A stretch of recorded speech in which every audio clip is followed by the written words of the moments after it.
let's go back like 15 years ago. 15 years ago, my grandmother called me, and she said, "What are your 3 favorite colors?" And I said, "Blue, green, and white. Why do you want to know?" She said, "No reason." She hung up. So I called my siblings, and I said, "Is Grammy calling you and asking?" And they said, "Yeah." So we all called around, and we found out that my grandmother had been diagnosed with breast cancer. And so she needed to make an Afghan for everyone. So she was going to sit down. She had a list of everyone's 3 favorite colors. My family is beyond big. I just like a family that, never discovered birth control big. And so she was going to crochet for months and months and months and make everybody an Afghan to remember her by, because she was going to die. She was so sure she was going to die. Well, she didn't die. We all got these Afghans, and years later she came by my house and she saw the Afghan, and she goes, "Oh my God, you still got that old thing." And she said, "Let me make you another one." So she didn't die. Well, last year she died. She woke up one morning with a stomach pain, the morning that they were supposed to sell their farm and move into a house.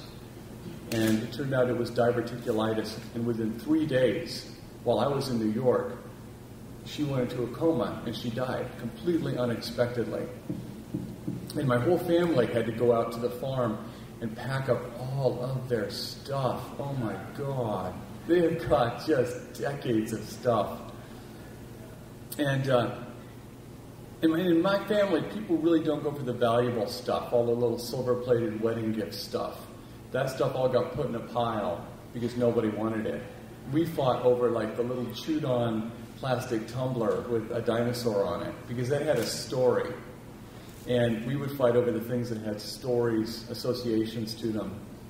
And at one point, I had to leave the farmhouse while my huge extended family was packing things. And I went out to a storage shed, and I was packing stuff out in the storage shed. And I came across my grandmother's enormous collection of crates and crates of Christmas stuff, all out in this storage shed in the desert. And it was 100 degrees, and I'm just drenched in sweat, and it's just dust filling the air, and I'm pulling down these cases and cases of Christmas crap. And I come across one that I'm totally not ready for, and I open it up, and when we were really little, in a huge Catholic family, they couldn't watch us all. So as Christmas came around, they would put out the pixies. There were these little felt dolls with little plastic faces. They were made in the 1940s or the 50s. And they had maybe 25 of these felt pixie dolls.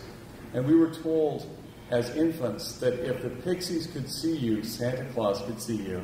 We all know that Santa Claus is like the training wheels to God. So, if the pixies could see you, God could see you.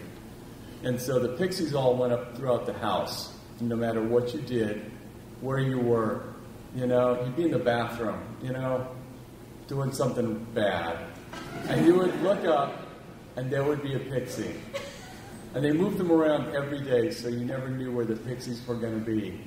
And we really hated the pixies. The pixies were like the enemy spies of God.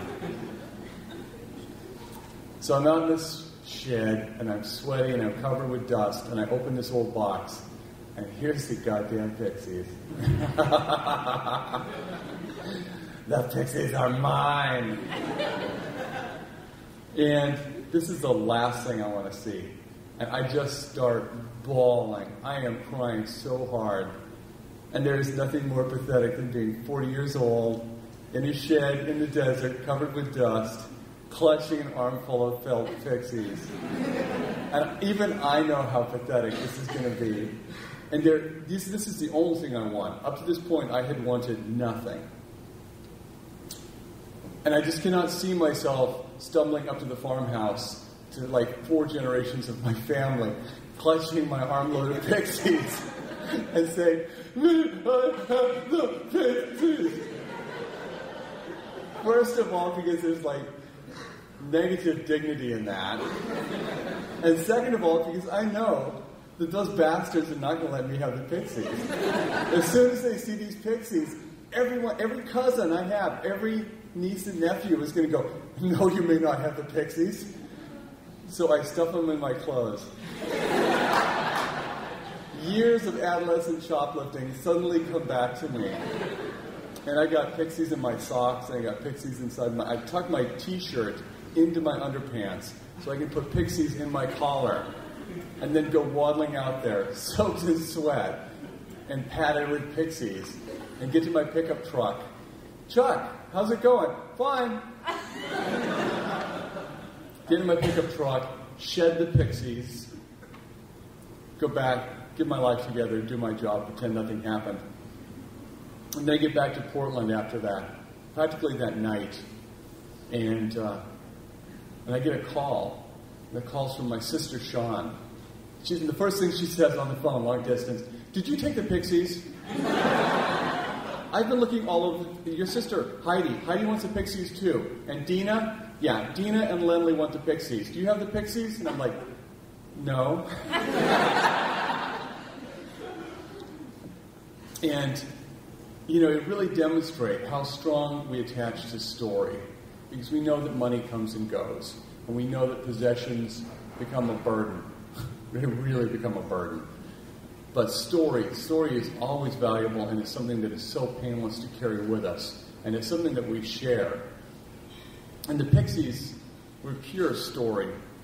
And my grandparents, at this point, are both pure story. Because 6 months after my grandmother died, my grandfather died. And I would venture that ultimately, the most important things in your life are going to be stories. And I applaud you for being here to recognize story and to be here to take the time out of your lives to just be in story and appreciate story and learn to become better storytellers. So anybody who can take the time, and time is really the most valuable thing we've got to do that, I have to applaud you. I have to recognize you for that. Because the world does not support you in doing that. The older you get, the more you will find the world does not support you in reflecting or archiving or doing anything along those lines. So, thank you. That is really admirable. You are really exceptional for doing that, for recognizing the value of that.